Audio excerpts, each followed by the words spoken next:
Good morning, Mason Nation. It's Thursday, February 21st. Welcome back to Mason Cable News, Mason's morning news program. I'm Joanne Smathers. And I'm Tyler Byram. So, we didn't have a show on Tuesday, but we did have homecoming coverage this weekend. If any of you didn't see, Tyler actually interviewed President Cabrera.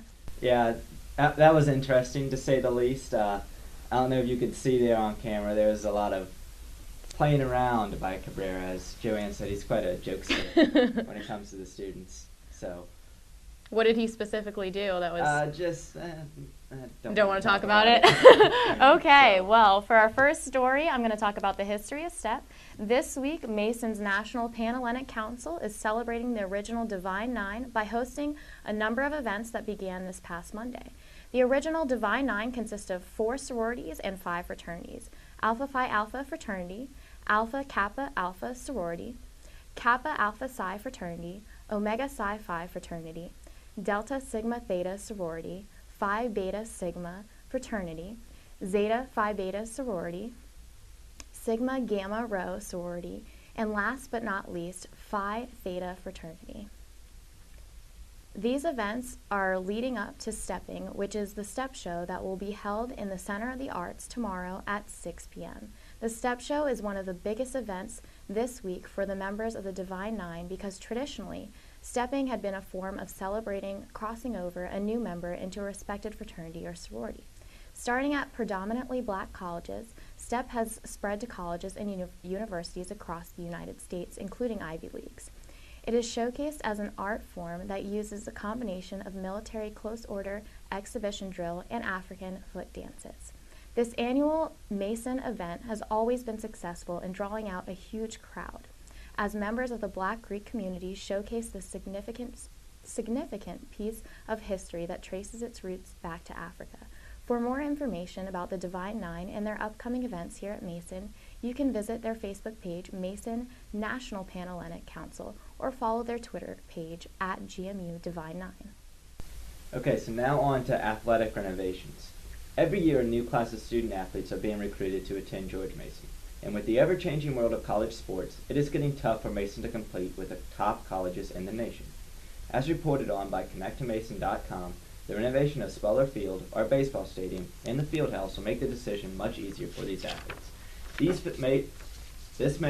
facilities located by West Campus are beginning to undergo projects that will improve the overall experience here at Mason for the student athletes. The renovation of Speller Field has been planned out for years, but it has been difficult for athletics to find the funds for this major project. With the acquiring of the funds, the first phase of the project will begin with the creation of new dugouts, grandstand seating, a reconstructed press box, and netting for foul balls.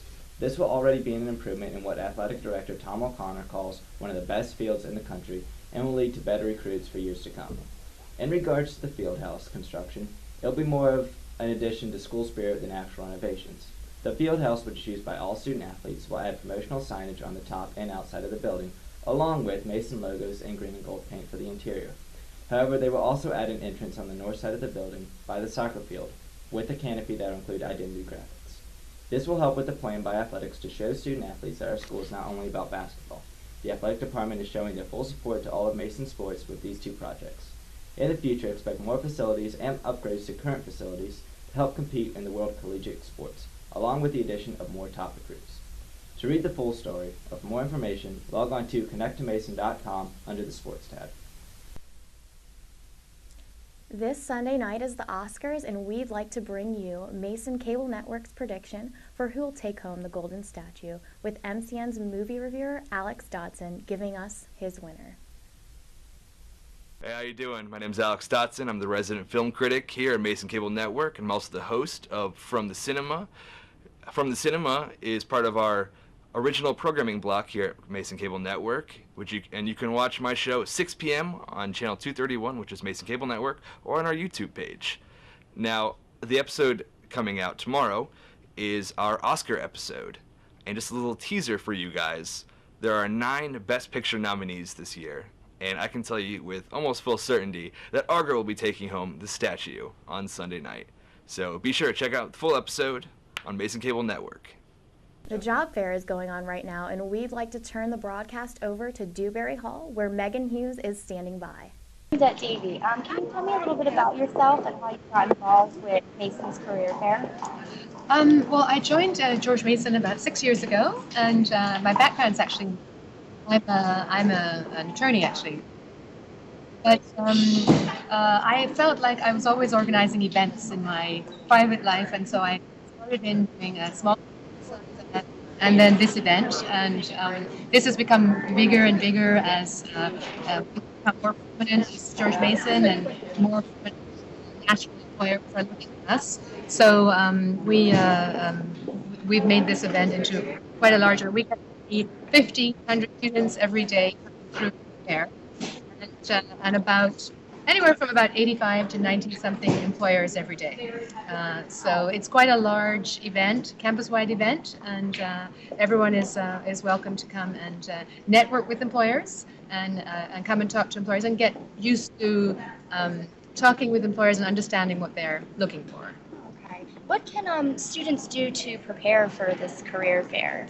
Well, I'm glad you asked that question because we fill up our website and all of our programming before the fair with exactly that subject, fair preparation. We even have tips on the floor plan handout when you arrive at the fair. We have a student resource center here in the Dewberry Hall lobby, so if you need help from our staff and advisors, they can suggestions of what to do. You need to basically get your resume in shape. That is one thing employers have given us feedback on. You can have that critiqued by our industry advisors and career counselors. And that you know a little bit about the companies you're coming to see. The last thing a company wants is for you to go over to their table and say, so, hey, what do you do? No, no, no. They have told us over and over in all their surveys um, what they're looking for. And they want a student to know what they do, what their mission is, and what kind of positions are available. And we have that all on the web, all on our website, careers.gmu.edu. So everybody can check it. It's live. So as you can understand, with an event this large, we have employers sometimes canceling, employers sometimes adding. So if you go to the live site on the website, you'll get the most up-to-date information. It's all available on the website? Yes. What's the website? careers.gmu.edu. And right on our homepage, you can link to the participating employers, and it will tell you exactly these things. You know, what they do, what positions they're looking for, what they're trying to hire, whether it's entry level, part time, full time, summer interns, and so forth.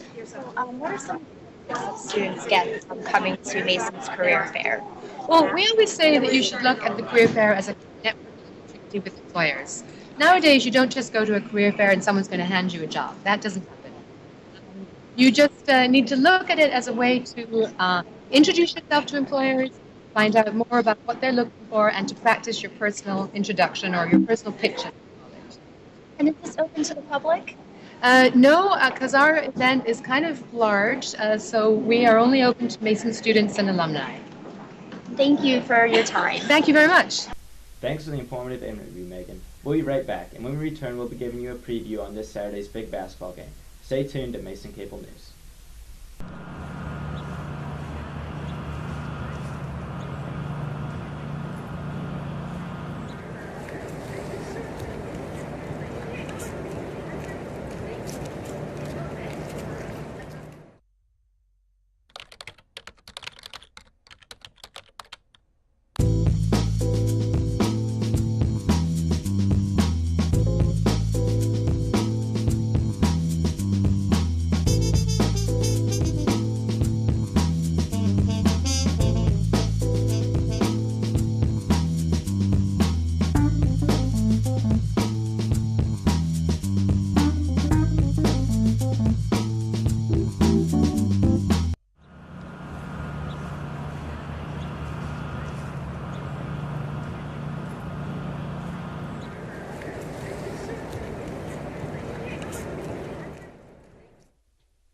As the men's basketball season is nearing to a close, every game has become more important. This Saturday, February 23rd, our very own Mason Patriots will play host to the Tribe of William and Mary. Tip-off will be at 4 o'clock at the Patriot Center, and for those of you that cannot attend the game, it can be seen on Comcast Sports Network. Entering this game, the Patriots have a conference record of 9-6, 16-11 overall, and are sitting in 5th place in the conference standings. Coming off last night's win over Hofstra, 79-50, the Patriots will try and get it together at home after losing 3 in a row. Junior Sherrod Wright has been the playmaker here at Mason. He has been averaging 17.3 points per game, which leads the team, and also adds 5 rebounds per game. However, as great as Sherrod Wright is, he is not perfect. Whenever Wright struggles, our team has problems finding their identity, and no other player steps up to the lead role. On the William & Mary side of the ball, they are 6-9 in conference and 12-14 overall, and are sitting in 8th place in the CAA standings, which would put them out of the tournament. They have 3 players averaging over 10 points a game, and their offense is so explosive that it could cause us problems defensively. Tin Rusthoven stands out to me as their best player. He is 6'9", is one of the top rebounders in the CAA, and can give his team 14 points every game. The game will come down to who will make up for the struggling Sherrod Wright, and if our defense can prevent William & Mary from scoring quickly in transition. I believe this game that Eric Copes will break out and step up to that role as playmaker and bring excitement to the rest of the players. With that, I predict a close game, but Mason on top of William & Mary, 74-69. Okay, so for the event rundown, as we mentioned before, the annual NPHC Step Show is tomorrow, but the fun doesn't end afterwards. You can go to the Step Show after party in Dewberry Hall from 10 to 1 a.m. You can get in for $8 as a non-Greek, $6 as a Greek, and then after 11 p.m. the price goes up to $10. For those who want to have a good time during the weekend while still on campus, there'll be karaoke at the Rathskeller from 6 to 9 p.m. in Sub 1. The karaoke goes on every Saturday in February. Once again, the Office of Student Involvement Films Committee will be hosting their Oscar Marathon Party in the JC Cinema starting Saturday at 5:30 with Casablanca. Sunday, Oscar Day, will start with Raiders of the Lost Ark at 2:30. We'll be right back after a quick commercial break, and when we return, Kathy will be talking with Shaw Air Hawkins and Tiana Wynn about an interesting project they've been putting together.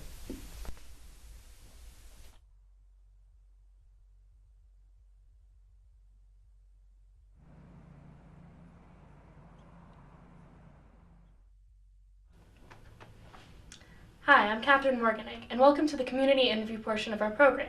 Today we're joined by Shire Hawkins and Tiana Wynn. So you guys have been working on a photography project for Black History Month. What can you tell me about it? So we just decided to remake photos of famous Black figures in history, and those who aren't really, I guess, talked about that much on Black History Month. Not the Dr. Martin Luther Kings and Malcolm X's, other people who have done great things but aren't always in the spotlight all the time. Well, during February, I suppose. Yeah. So what photos have you been recreating so far? Our first photo was of Alice Walker. She's a famous author, most famous for writing The Color Purple. Actually, Tiana posed as her. Yeah, so I was the model for that. Our next, some other photos, Shire actually was Eartha Kitt, another famous actress, humanitarian. We just released a Marvin Gaye photo. Everyone knows Marvin Gaye, famous musician, singer-songwriter. Who else? We did Ossie Davis and Ruby Dee.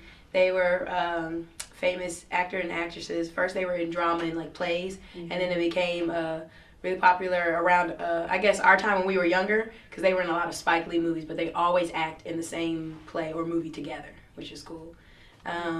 We also did Langston Hughes. Oh, Langston Hughes, poet, writer, famous Harlem Renaissance. And we did Dorothy Dandridge.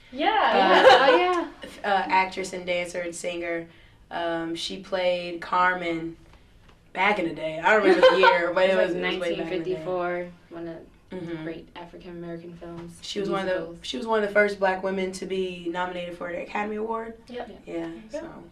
So how did you come up with the idea? It was last semester. We were talking to each other and we were like, we really want to do something, and we don't know how we came up with this project, but it just seemed right to do. So. Exactly. And it's crazy because we thought it was just going to be something we were going to be looking at the pictures at later, saying, oh, that was really kind of cool. We did a good job. Yeah. But it's kind of getting bigger, and a lot of people are hitting us up every day like, oh, I want to do it too, so. So initially you were going to publish the photos on Instagram, right? Yes, that's all that we thought was gonna happen, you know, or just put it on my website. But yeah, it's gotten bigger than that. Mm-hmm. Yeah, bigger than Instagram. And so they're on your website now. And what is your website? Oh, my website is www.takewithoutbreakingstudios.com. And they have like music on there, photography, and videos that I made and stuff. And the Black History Month picture is going to be up there later too. Great. And what are some of the challenges of taking these photos? Oh goodness. The challenges, definitely scheduling timing, because it's our schedules. We meet with the people who are modeling schedules. And then the hardest thing is recreating the poses, because you look at a pose and you think like the Carmen Jones was one of the hardest ones to do. Like, it's Carmen Jones on the cover of Life or Time. Yeah, Life. It's Life? Okay. Sorry. And it just looks like she's got her hand on her hip and she's like turned towards the camera, and you go to recreate it and it's no. Because most of these pictures, they Or were like caught in the act. So she was like turned and like, it was something crazy. It was something crazy. Yeah. So it took us a while to get them get everyone in their right poses. Like, I'll be there with the camera and then Tiana would be like, wait, turn to the left, no, to the right. Like, it's yeah, no. Don't have to turn up. No, like, it just. That's the hardest part. Yeah. And what is the future for the project? You guys going to continue it out through February or extend it? So we just recently decided, especially since we had a lot of female interest, that we were going to extend it out to March for Women's History Month. So we're really excited about that. And who knows what's going to go from there. Yep. Yeah. And how can people get in contact with you if they want to help with the project or pose for a photo? Okay. Well, we usually post all the pictures on Instagram. So my Instagram is birth of the cool, but the of is 0 is the of. That was very confusing. Birth of the cool. And Tiana, what's yours? My Instagram is WYNNE Fred, like so Winifred. So yeah. And you can go to my website and you can fill out in the contact portion, you can fill out a thing and say that you want to. You can just email Submit us. it to us. Great. Well, thanks for coming in today. Is there anything else you guys want to add? Thanks for watching. Thank you guys for taking an interest in Yeah. the project. Thank you. And definitely check out their photos online. All right. Great. Well, thank you, Shire and Tiana and Kathy. And thank you, everyone, for tuning in today. I'm Joanne Smathers. And I'm Tyler Byram for MC News. And as our general manager would say, stay jolly, Mason Nation.